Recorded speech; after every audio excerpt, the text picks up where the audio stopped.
বর্তমানে বাংলাদেশ ক্রিকেট দলের পাইপলাইনে কারা কারা রয়েছেন বা পাইপলাইন তৈরির জন্য কারা কারা প্রস্তুতি নিচ্ছেন সেটাও একটু খেয়াল রাখা দরকার।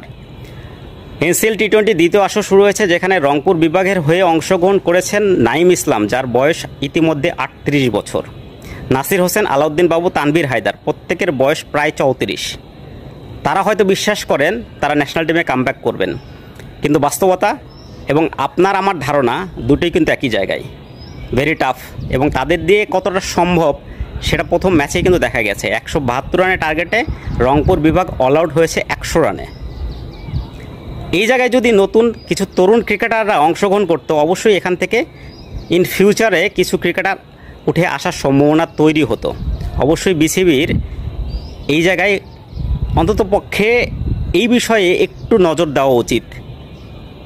বিভাগীয় দলগুলো কিভাবে গঠন করা হচ্ছে এবং সেখানে কাদেরকে প্রাধান্য দেওয়া উচিত সেটাও কিন্তু বিসিবির দেখা উচিত বলে আমি মনে করি।